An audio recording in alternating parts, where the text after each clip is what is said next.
Ok. Dans une autre vidéo, je vous ai parlé de comment faire un petit peu d'argent en plus sur le bon coin. Donc je vous invite à aller de ce côté-là pour plus d'informations concernant le début de ce que je vais vous expliquer aujourd'hui. Aujourd'hui, je vais vous expliquer comment vous pourriez vous organiser sur base de rien pour obtenir un petit revenu progressif et avoir un fonds économique qui se maintienne et qui évolue progressivement par rapport à vos rentrées et par rapport à vos besoins, parce que dans le futur, je vous garantis que vous allez avoir besoin d'argent. On part de loin, je pars de loin, à savoir que j'étais le plus grand dépensier que vous puissiez connaître. Mon salaire était dépensé avant même de le toucher. Je n'étais pas endetté spécifiquement, mais quoi qu'il arrive, mes projets d'achat étaient déjà établis avant d'avoir reçu mon salaire. Au moment où je recevais mon salaire, je dépensais tout mon argent pour acheter ce que je voulais acheter. J'avais mille et un prétextes pour le faire, sans compter que je vivais chez ma mère et que j'avais le strict minimum à payer au niveau des charges générales pour pouvoir vivre alors que je touchais un bon salaire. De fait, j'ai 0 € d'économie, ou tout du moins j'avais 0 € d'économie d'ici à 2 ans derrière. Je commence à avoir un peu d'argent de côté. Et je vais vous expliquer, sans être conseiller financier, mais plutôt conseil de papa, conseil de daron, de comment je me suis repris en main et de ce que vous pouvez mettre en place aujourd'hui sur base de rien pour que vous ayez 18 ans, un compte bancaire et un talent quelconque. Comme j'ai dit dans la vidéo Le Bon Coin, ça commence par qu'est-ce que vous aimez, qu'est-ce que vous savez faire, dans quoi vous vous connaissez. Ça peut être dans l'audio, ça peut être dans le cheval, ça peut être dans le chien, dans les animaux de manière générale, dans le skateboard, dans n'importe quoi. Pour peu que vous ayez une passion, cette passion nécessite des acquisitions matérielles.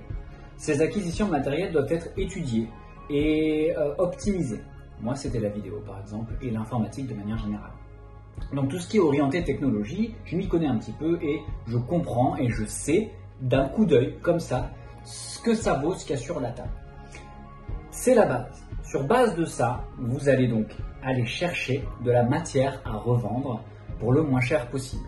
Les deux possibilités d'entrée de jeu, c'est donc de vous ouvrir un compte Le Bon Coin ou un marketplace, mais Le Bon Coin, l'avantage c'est qu'il n'y a pas de frais derrière et que vous avez au moins une autonomie d'environ 3 000 € annuels. Parce que je ne vous parle pas de faire 10 000, 15 000, 20 000 tout de suite. Ça pourrait évoluer vers un business plus tard si vraiment vous êtes pertinent dans le truc, mais on ne parle pas de ça aujourd'hui. Aujourd'hui, je vous parle de débusquer 2 à 3 000 € par an que vous allez placer correctement pour voir cet argent que vous allez récupérer, déductible d'impôt, que vous allez récupérer et pouvoir le placer et pouvoir lui faire des petits. Et comme ça, cet argent, vous y touchez jamais. Ce n'est pas de l'argent pour lequel vous allez capitaliser pour pouvoir vous acheter une maison, une voiture ou autre chose. Non, non, non. C'est votre fonds de pension, c'est votre fonds de vie que vous allez gérer vous-même.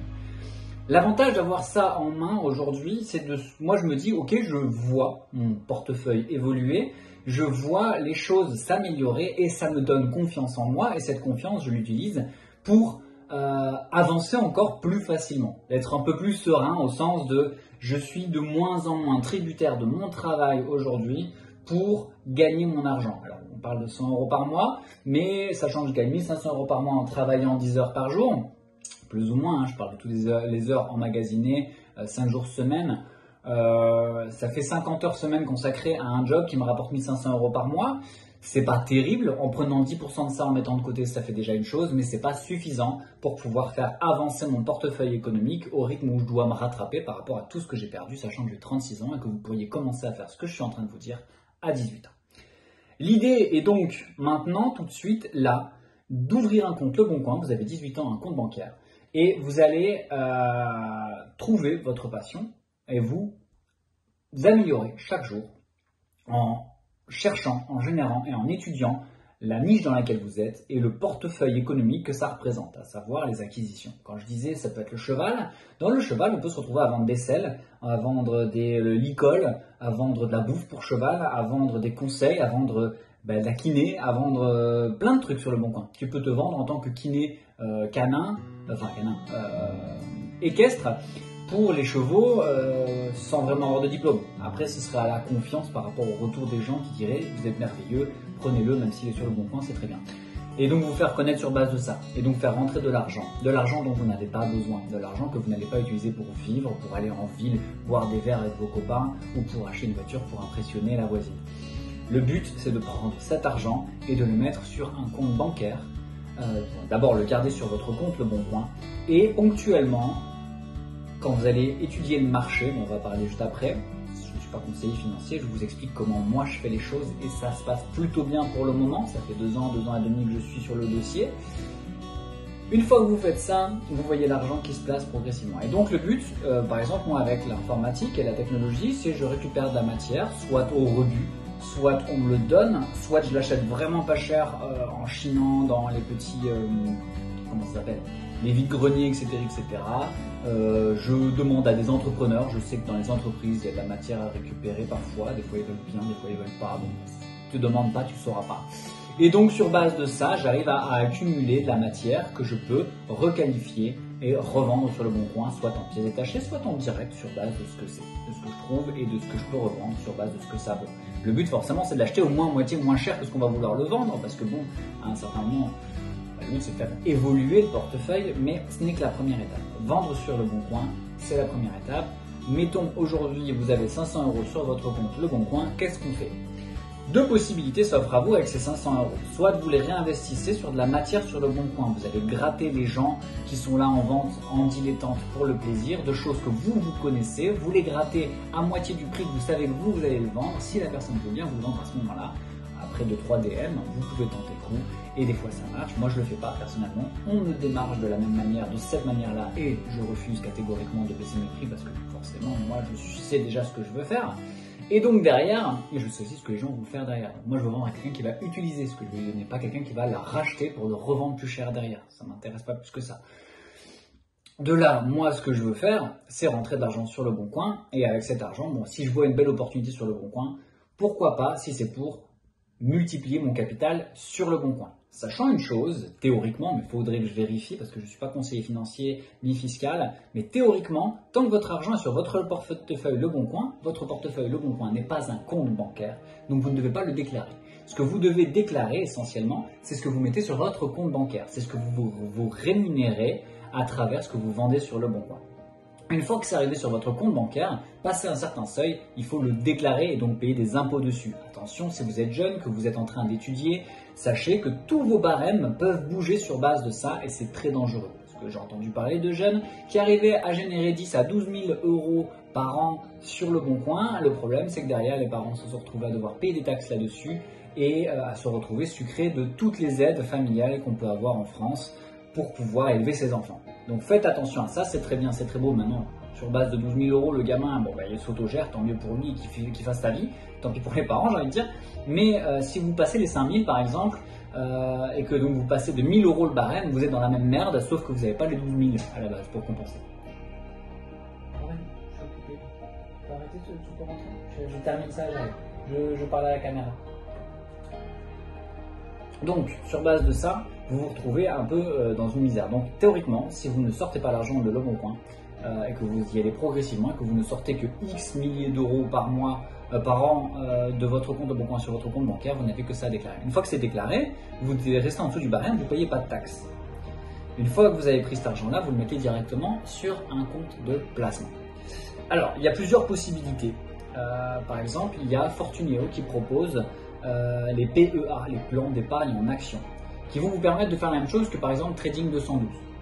Sauf que le PEA, lui, si vous mettez l'argent dessus et qu'il reste, je crois, 3 ou 5 ans, il faudrait vérifier, vous ne payez pas les 33% de taxes sur la sortie des bénéfices que vous allez faire sur vos placements, mais bien 17%, ce qui est non négligeable si vous savez qu'à un moment donné vous voulez récupérer cet argent, vous vous placez sur des ETF, sur Fortuneo, sur le compte Fortuneo, vous attendez 5 ans, au bout de 5 ans, si vous voulez récupérer vos dividendes ou vos bénéfices, vous les récupérez et vous ne payez que 17% de taxes. Cette taxe, elle tombera combien si vous faites 10 € ou si vous faites 1000 €, ça revient au même, 17% pour l'État. Ça, faut le prendre en compte, mais c'est important de savoir qu'à la fin, vous n'avez payé que 17% de taxes sur vos actifs et sur ce que vous récupérez. Le but, c'est donc de récupérer 2 à 3 000 € par an, de les mettre en placements financiers qui vont prendre 5 à 10% sur base de vos placements et comment vous allez vous gérer et de la perspective économique, parce que voilà, moi je ne suis pas conseiller financier, je ne peux pas vous conseiller en action ou auquel, je vous dis comment moi je fais les choses. Aujourd'hui, pourquoi je vous dis comment ça marche? Parce que je l'ai fait. Je l'ai fait et j'ai donc mis ponctuellement, j'ai fait 100 € sur Le Bon Coin, je les ai mis sur Trading 212. J'ai fait 100 € sur Le Bon Coin, je l'ai mis sur Trading 212. J'ai fait 100 € sur Le Bon Coin, je l'ai mis sur Trading 212. J'ai fait un peu d'argent aussi sur le côté et j'ai épargné un peu dans la crypto et un peu sur Trading 212. Et sur Trading 212, j'achète directement des actions d'entreprise parce que les ETF, voilà, c'est bien, c'est pour plus tard. Je travaillerai les ETF plus tard parce que c'est du très très long terme. Une fois que tu achètes un ETF, normalement tu ne le revends pas, sauf si vraiment il y a des fluctuations. Mais l'ETF en lui-même, le but, si vous êtes sur un S&P 500, si vous mettez là-dessus, le but c'est de le garder parce que c'est sur le très long terme que c'est rentable. Si vous commencez à jouer à la bourse, là c'est un autre délire et c'est pas ça qu'il faut faire. Enfin, c'est pas ça que je vous conseille de faire. Ce que je vous conseille de faire, c'est de faire vos placements en bon père de famille. Et donc, en bon père de famille, ça veut dire, moi je place cet argent pour avoir des actifs financiers pour me rassurer. En cas de crise, en cas de besoin, je pourrais ponctionner là-dedans, mais maintenant derrière, il faudrait payer toutes les taxes qui vont avec si on arrive à un capital plus haut. Je ne vous parle pas de 1000 euros aujourd'hui, je n'ai placé que 300 euros sur Trading 212, mais ces 300 euros en moins de 6 mois se sont transformés en 400. Alors voilà, moi je ne suis pas là pour vous rendre riche du jour au lendemain, c'est pas mon objectif. Je vous parle de quelque chose de réaliste que vous pouvez mettre en place. Je termine cette vidéo maintenant en vous disant le plus important. Le plus important, c'est de vous renseigner. C'est de... Moi, ce que j'ai fait, c'est que j'ai pris les 100 premiers euros, je les ai mis dans la crypto pour comprendre la crypto. Ces 100 euros, ils ne ressemblent plus à rien. Ils ont perdu 70% de leur valeur parce que la crypto, elle s'est éclatée la gueule. Au moment où je me suis intéressé à savoir en 2020, c'était déjà le pic. Il ne faut pas rentrer en pic. C'est pas une bonne idée. Vous rentrez en pic, soit parce que vous êtes en connaissance de cause et que vous voulez voir clair, vous voulez comprendre comment ça se passe. Ce que moi j'ai fait, donc j'ai investi à la perte pour étudier le marché. Et après, avec ce que vous apprenez, vous commencez à comprendre qu'il ne faut pas tout mettre dans la crypto, il faut aussi un petit peu prendre des actifs ailleurs. Et avec cet argent, vous vous rendez compte que vous arrivez à rentrer, sortir à des bons moments, en n'étant pas trop gourmand, etc., etc. Il faut accepter le fait que des fois votre argent va dévaluer, mais il faut le laisser là et dire, de toute façon cet argent, je n'en ai pas besoin. Cet argent, je le manipule et je l'utilise pour qu'il fructifie, pour qu'il augmente progressivement, pour prendre des pourcentages, sortir quand il faut, prendre des dividendes, etc., etc. Et cet argent se revalorise par elle-même, mais le but c'est pas de le sortir pour en vivre, parce que si c'est ça, le jour où j'en ai besoin et que mes 400 euros n'en valent que 200, j'ai juste l'air con parce que je perds de l'argent, et donc cet argent n'existe plus au sens de mon portefeuille économique journalier pour payer mes charges, mais bien pour pouvoir travailler à très long terme, voir ce capital évoluer, me dire ok c'est bon j'ai ça, et après derrière si on veut faire quelque chose, faire un emprunt et tout ça, on peut aller voir la banque et dire bah oui mais j'ai ça. Et même si cet argent ne doit pas sortir de votre compte, la banque sait que vous avez de la thune quelque part et que si vous avez un problème pour rembourser votre emprunt, ils pourront fonctionner à cet endroit-là. Et donc, de toute façon, ça va vous crédibiliser face à une banque et tout ça. Et sachant que les crédits, ça va être très dur à avoir derrière, si vous ne jouez pas un petit peu à faire ça et que vous n'apprenez pas à le faire par vous-même, plutôt que de vous faire sucrer à 3% de rendement annuel sur vos comptes épargne, c'est pas trop la peine. Si vous apprenez à le faire vous-même, vous allez vous en sortir beaucoup mieux. Et donc à ce moment-là, vous obtiendrez des meilleurs résultats. Et il faut commencer le plus tôt possible. Alors moi, forcément, j'ai été conseillé par d'autres personnes il y a très longtemps de le faire le plus tôt possible. Je ne l'ai pas fait. Je ne me suis pas engagé sur mes plans d'épargne, pension, etc., etc. C'est au tout début que ça rapporte le plus. Ce sont vos premiers euros que vous allez placer, que vous allez travailler, qui vous rapporteront le plus, même s'ils doivent évaluer par rapport à la capacité intellectuelle que vous aurez acquise en manipulant les marchés et en comprenant les marchés, en comprenant ce qu'il faut faire et pourquoi, et en écoutant un maximum des informations. Il y a tout ce qu'il faut sur Internet, il n'y a pas d'excuses, tout est disponible. Et la seule chose qu'il faut absolument faire, c'est éviter d'écouter les gourous, d'écouter votre voisin qui a une super opportunité à vous proposer. Tout ça, on se méfie. Tout ce qui est plus beau... Non, voilà, c'est ça. La formation, c'est si c'est trop beau pour être vrai, c'est probablement parce que c'est le cas. Et donc ne rentrez pas là-dedans. Bon père de famille veut dire vous n'êtes pas au casino, vous n'êtes pas en train de tout mettre sur le rouge en vous disant de toute façon je ne peux pas perdre. Ça ne marche pas comme ça. Il faut accepter que pour gagner, il faut gagner petit à petit et y aller progressivement. Apprendre, comprendre, évoluer. C'est comme ça que ça marche. Il faut commencer maintenant, tout de suite, si vous n'avez pas encore commencé par rapport à cette vidéo. C'est quelque chose que j'ai appris à mes dépens, qu'aujourd'hui je suis très content d'avoir développé et évolué. Il y a des gens qui m'ont conseillé, renseignez-vous autour de vous, les gens qui font des placements, qui ont de l'argent en bourse, etc., peuvent vous raconter leurs histoires et vous faire comprendre comment ça fonctionne à travers leurs histoires. Vous pouvez aller sur Internet, vous pouvez suivre des gourous, mais ne faites pas ce qu'ils vous disent de faire, à savoir ne vous inscrivez pas à gauche, ne suivez pas leurs conseils, etc. Faites-vous d'abord une idée. Ensuite, une fois que vous avez fait votre idée, vous pourrez laisser des gars s'occuper un peu de votre argent. Mais à chaque fois que vous ferez ça, de toute façon, vous perdrez un pourcentage que vous ne toucherez pas de toute façon. Et c'est ce que font les banques depuis des années. Voilà. C'était un petit peu dense, je sais. Cette vidéo se termine là. J'espère que ça vous aide. Parce que moi j'aurais bien aimé que quelqu'un me dise ça le plus tôt possible, mais me l'explique comme je viens de vous l'expliquer, plutôt que de me dire oui tu dois mettre ton argent, me le donner, me le donner. Moi le peu d'argent que j'ai donné en épargne pension, je n'y ai plus accès, je suis coincé avec et il dévalue tous les jours. Parce que je l'ai donné aux mauvaises personnes.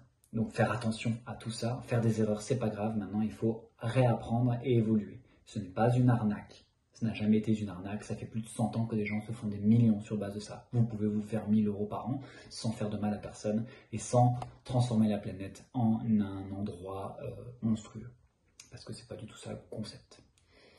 L'argent vous appartient, vous devez le maîtriser parce que c'est ça qui fait que demain vous aurez du pouvoir et que vous pourrez prendre des décisions en connaissance de cause de ce que vous voulez être et de ce que vous voulez faire. Sans argent, vous n'avez pas de pouvoir. C'est con, mais c'est comme ça. Tchuss.